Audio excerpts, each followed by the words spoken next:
Hola, buenas tardes. Nos encontramos en Salud Mental Cancún y hoy vamos a hablar sobre los trastornos alimenticios. Nos encontramos con nuestra compañera, la psicóloga Juliana Navarrete, y nos va a platicar un poquito sobre este tema. Claro que sí. ¿Quién quiere empezar? Yo empiezo. Bueno, Julia, a mí me gustaría saber qué es un trastorno alimenticio. Ok, bien. El trastorno alimenticio también es llamado trastorno de la conducta alimentaria.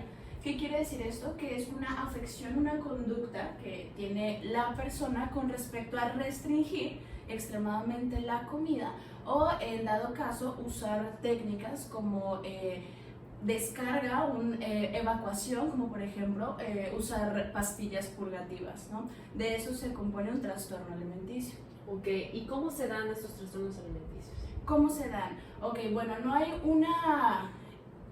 algo específico lo cual detone un trastorno alimenticio, pero sí hay factores que influyen, como por ejemplo el factor biológico, el factor social y el factor psicológico, ¿no? Muchas veces también el factor social, en este caso las redes sociales, el pertenecer a un grupo y tener, no sé, medidas específicas. Cabe mencionar que las personas que tienen trastornos alimenticios son personas que constantemente tienen en el ideal dietas constantes, ¿no? Y no hay una organización de alimentación. Entonces, bueno, hay varios factores, estos 3 o 4 factores que te digo que influyen, hacen que a la persona se le pueda desarrollar muchísimo más el trastorno de la conducta alimentaria. Ok, me gustaría preguntarte, Julie, ¿existe una edad o a qué edad suele darse o iniciarse esto? Ok, bueno, no hay una edad específica para que un paciente pueda padecer de trastornos alimenticios. De hecho, cabe mencionar que hay personas que tienen un peso adecuado, van al gimnasio, comen saludable y son personas que también pueden tener trastornos alimenticios.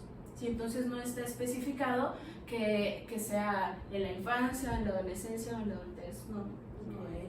Muchas veces cuando hemos escuchado hablar sobre esto encontramos mucha información sobre bulimia y anorexia, ¿no? Entonces me gustaría que nos explicaras cuál es la diferencia entre estos dos, porque mucha gente a veces suele confundirse con eso. Sí, bien. La anorexia nerviosa es la afección, es decir, es el limitante constante de la ingesta de alimentación, es decir, son muy pequeñas o simplemente es totalmente limitante, ¿ok? La anorexia se compone de dos, una se llama la restrictiva y la otra se llama la purgativa. ¿Okay? La restrictiva, como dice la palabra, me restrinjo totalmente de una ingesta, es decir, puedo estar todo el día, 24 horas sin consumir ninguna ingesta calórica. ¿Okay? Y la restrictiva, purgativa, es donde yo consumo una cantidad de alimentos, pero necesito una evacuación, es decir, o el vómito o en este caso pastillas purgativas. Así que bueno, esto hará que la persona pues emocionalmente se tranquilice, se aliviane, porque ya evacuó lo que ingirió. Y cabe recalcar que en la persona con anorexia muchas veces hay conteo calórico, ¿no? Es este miedo a subir de peso constante, a pesar de que la persona llegue al punto adecuado del peso, no está satisfecha. Entonces aquí viene un poquito lo que es la distorsión cognitiva. En la anorexia hay mucha distorsión en la imagen, mientras que a diferencia de la bulimia, la persona sí se restringe, pero la restricción no es tan grande. Hay un consumo, hay un peso, vamos a llamarlo adecuado, pero también hay una evacuación, no es purgativo, es por medio del vómito, ¿no? Y la diferencia entre estos dos es que en la bulimia hay un proceso de atracones, mientras que en la anorexia no, es totalmente limitado. Muy bien. A mí me gustaría preguntarte, psicóloga Juliana, los tipos de trastornos alimenticios. Ok, bien. Bueno, hay 4, ¿no? Tenemos los más mencionados, que son el de la anorexia nerviosa, la bulimia nerviosa. También está el atracón, el trastorno del atracón, que son estas conductas impulsivas de comer demasiado en tiempos muy pequeños. A pesar de que ya la persona está llena, necesita comer.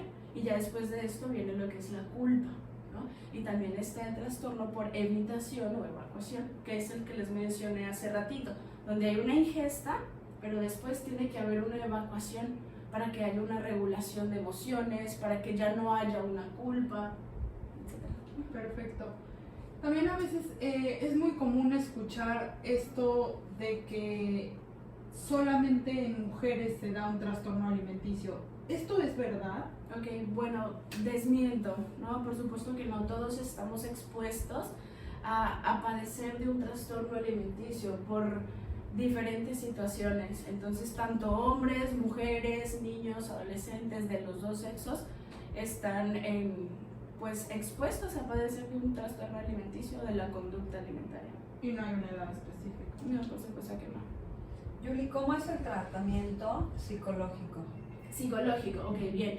Claramente tiene que haber una modificación conductual y claramente tiene que haber un proceso multidisciplinario, se tiene que llevar un proceso psiquiátrico, porque muchas veces pues también afecta la regulación del sueño, pues ya las actividades no empiezan a ser las mismas, entonces debe de haber un psiquiatra de por medio, un nutriólogo, porque debe de haber un buen guía para un buen proceso de alimentación.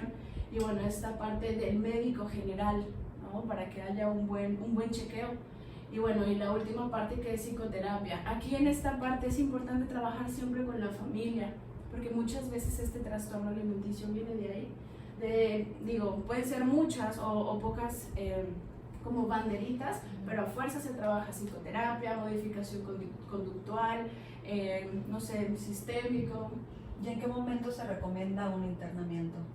Bueno, se recomienda ya un internamiento cuando físicamente se empieza a notar, cuando ya el trastorno está empezando a ser más grande o a tener más el control en la persona, ¿no? Entonces yo creo que conductualmente nos damos cuenta, ¿no? Cuando se limitan las actividades o cuando la persona ya empieza a ingerir evacuaciones o empieza a esconder la comida o empezamos ya a tener resultados disfuncionales en la vida en general, ya es momento, ¿no? De todas formas, cuando se acude a terapia, el psicólogo canaliza con el psiquiatra y entre el psiquiatra y el psicólogo pues ven si ya es momento de generar una hospitalización o es algo que se puede tratar quizás en terapia. Claro que sí. Muchas gracias, psicóloga Juliana. Es un tema realmente muy, muy importante. No hay edades, como lo dices, realmente. Te agradecemos mucho. ¿Hay alguna recomendación que nos puedas dar? Sí, bueno, el no comer, el ser humano está acostumbrado a sustituir, ¿no? Y cuando estamos tristes, cuando estamos, no sé, en días de bajón, yo le llamo, lo primero que afecta, lo primero que se bloquea es la alimentación.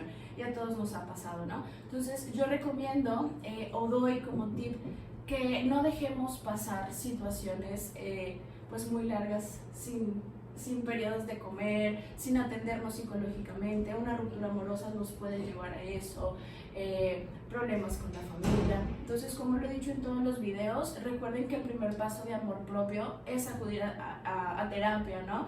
Y esta parte de aprender a amarse, que muchas veces sí es importante, pues, entrar a una estética social, porque bueno, ¿no? Pero hay maneras funcionales de hacerlo. Yo creo que acudir a terapia es una muy buena idea para aprender a vivir en una sociedad amándonos a nosotros mismos y aceptándonos, ¿no? El trastorno de la conducta alimentaria, claro que tiene solución cuando se lleva un buen proceso terapéutico y multidisciplinario. Así que bueno, a todas las personas que están viendo este video del día de hoy, los invito a que empiecen a poner como prioridad su salud mental y recuerden que el trastorno alimenticio, pues sí tiene solución. Así que nos vemos en el próximo video.